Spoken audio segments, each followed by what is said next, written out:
Good afternoon dear students. मैं आज आप लोगों के सामने आप लोगों का पहला प्रैक्टिकल फार्मास्यूटिक्स का जो है वो डेमोन्स्ट्रेट या ऑनलाइन मोड के थ्रू जितना भी मुझसे हो सकेगा एक्सप्लेन करके आपको दिखाऊंगा। ये जो आप लोग अपनी स्क्रीन पे देख पा रहे हैं प्रैक्टिकल, ये 1 से लेकर 12 तक ये आपके सिलेबस के अकॉर्डिंग हम लोगों ने पूरे इस साल में फॉलो करना है। तो सिलेबस तो मैंने ऑलरेडी आप लोगों के गूगल क्लासरूम में भेज ही दिया था और ग्रुप में भेज दिया था। हम क्या करेंगे कि जब हमारा टाइम टेबल थ्योरी का होगा तो उसमें हम अपने लेक्चर्स को अपलोड करते रहेंगे, और चूंकि आज मेरा टाइम जो है आप लोगों के टाइम टेबल के अकॉर्डिंग वो प्रैक्टिकल का है, तो मैं आज के दिन आप लोगों को रोज़ एक नया नया प्रैक्टिकल डालता रहूँगा, है ना। और जितना हो सकेगा उसको डेफिनेशन के हिसाब से समझाने की कोशिश करूँगा, इंस्ट्रूमेंट दिखाने की कोशिश करूँगा, कुछ प्रोसीजर्स जो मेरे पास ऑनलाइन मोड से हो सकेंगे उनको आपको समझाने की कोशिश करूँगा। और जब हमारे कॉलेज ठीक तरीके से खुलने लग जाएंगे तो आपको बाकायदा प्रैक्टिकली आप लोग खुद उसको परफॉर्म करेंगे मेरी विजिलेंस में।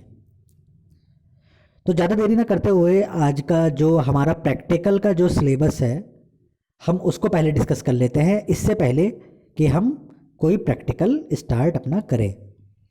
तो देखिए प्रैक्टिकल जो है आपका, उसके लिए जो पीसीआई ने जो अपॉइंट किए हैं आप लोगों को 100 आवर्स किए हैं कि पूरे साल भर का, इसके हिसाब से हम लोगों को 12 टॉपिक दिए गए हैं। ये 12 के 12 डोजेस फॉर्म है। पहला आप देखिए एरोमेटिक वाटर, दूसरा सॉल्यूशन, तीसरा स्प्रिट्स, चौथा टिंचर्स, पांचवा एक्सट्रैक्ट्स, छठवा creams, seventh is cosmetic preparations, आठवां कैप्सूल, नाइन्थ वन है हमारा टैबलेट, फिर 10th है हमारा प्रिपरेशन इन्वॉल्विंग स्टेलाइजेशन, 11th है हमारा ऑप्थेल्मिक प्रिपरेशन, और 12th है हमारा प्रिपरेशन इन्वॉल्विंग एसेप्टिक टेक्निक्स।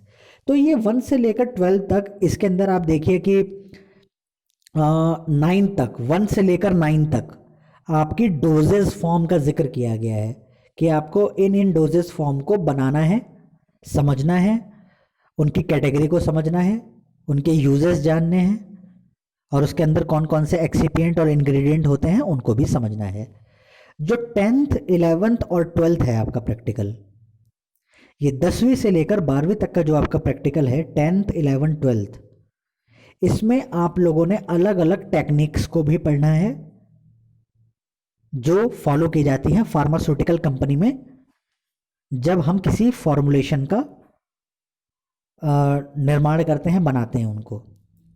तो करना कैसे है कि जैसे अब एक एग्जांपल देता हूँ। नंबर 1 देखिए आप, एरोमेटिक वाटर। तो एरोमेटिक वाटर के सामने अगर आप देखें तो नंबर 3 लिखा हुआ है। तो इसका मतलब यह है कि एरोमेटिक वाटर से संबंधित हमें 3 प्रैक्टिकल परफॉर्म करने हैं आपके इस पूरे ईयर में।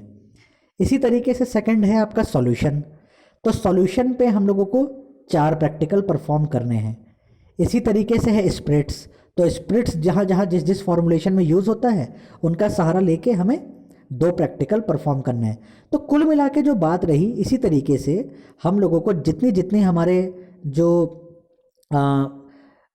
डोजेस फॉर्म दिखाई दे रहे हैं उनके ऊपर जितने जितने हमारे साइड में प्रैक्टिकल्स हैं उनको ओवरऑल आपका परफॉर्म करना है। और अभी क्योंकि जब तक ये ऑनलाइन सेशन चल रहा है तो ऑनलाइन सेशन में हम लोग इसको एक काम कर सकते हैं, थ्योरेटिकल एस्पेक्ट्स में समझ सकते हैं, उनकी टेक्निक्स को जान सकते हैं, कहाँ कहाँ यूज़ में लाई जाती हैं ये डोजेस फॉर्म, बनती कैसे हैं, इनके अंदर इनका जो केमिकल कंपोजिशन होता है वो क्या होता है, कितनी कितनी क्वांटिटी में आप डालेंगे, ये सारा का सारा जान लेंगे। और जब कॉलेजेस ठीक से खुलने लग जाएंगे तो बाकायदा आप ही मेरी विजिलेंस में इनको खुद बना के देखेंगे तो आपको और बेहतरी से समझ में आएगा। तो मैं क्या कर रहा हूँ कि ये जो मैं लेक्चर आज का बना रहा हूँ ये मैं 2-3 पार्ट में बना रहा हूँ। पहले पार्ट में मैंने आपको आज का सिलेबस समझाया। इस सिलेबस के हिसाब से आप ये समझ पाएंगे कि आप लोगों को इस पूरे साल में किन किन टॉपिक्स पे प्रैक्टिकल परफॉर्म करने हैं और कितने करने हैं।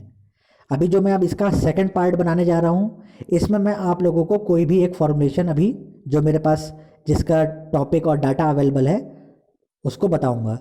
जैसे मेरे पास राइट नाउ जो आपके सिलेबस और टॉपिक के अकॉर्डिंग जो डाटा मौजूद है, जिस पे मैं आप लोगों को आज का लेक्चर जो प्रैक्टिकल लेक्चर है, प्रैक्टिकल डेमोन्स्ट्रेशन वो देने की कोशिश कर रहा हूँ ऑनलाइन, वो है सेकंड वन आपका नंबर 2 सॉल्यूशन। तो मैं सॉल्यूशंस पे यानी सॉल्यूशन के अंदर मैं सिरप के ऊपर बात करूँगा आज कि सिरप क्या होती है, सिरप बनती कैसे है, सिरप की कैटेगरी क्या क्या होती है, सिरप बनाने के लिए कौन कौन से इंग्रेडिएंट्स की ज़रूरत होती है और सिरप का यूज़ कहाँ कहाँ होता है। तो मैं ये सारा का सारा आपको इसी तरीके से धीरे धीरे अलग अलग टॉपिक्स को बताता रहूँगा, बताऊँगा आपको आपके सिलेबस के अकॉर्डिंग ही। आप लोगों का काम ये होगा कि जब मैं लेक्चर आप लोगों का प्रैक्टिकल डेमोन्स्ट्रेशन दे दूं और उसके बाद मैं आपका प्रैक्टिकल अटैच कर दूं पीडीएफ के फॉर्मेट में आपके गूगल क्लासरूम में, तो प्लीज़ मेरी आप लोगों से एक रिक्वेस्ट यही होगी कि आप लोग प्रैक्टिकल की फ़ाइल में इसको डेट टू डेट लिखते चले जाएं, ताकि जब मैं आप लोगों से जब कॉलेज सब कुछ ठीक ठाक हो जाए, ओपन हो जाए, तो मैं आसानी से आप लोगों की प्रैक्टिकल की कॉपी भी चेक कर सकूं और आप लोगों का वाइवा भी ले सकूं और डेमोन्स्ट्रेशन भी करके आप लोगों को दिखा सकूं, हमारा टाइम बच जाएगा। ओके, तो प्लीज़ मेरी आपसे रिक्वेस्ट यही है कि आप लोग अपनी प्रैक्टिकल की फ़ाइल भी अपडेट करते रहना, बनाते रहना। तो अब मैं इस लेक्चर को भी यहाँ पे पॉज करता हूँ और अपने सेकंड पार्ट पे पहुँचता हूँ। Okay, thank you.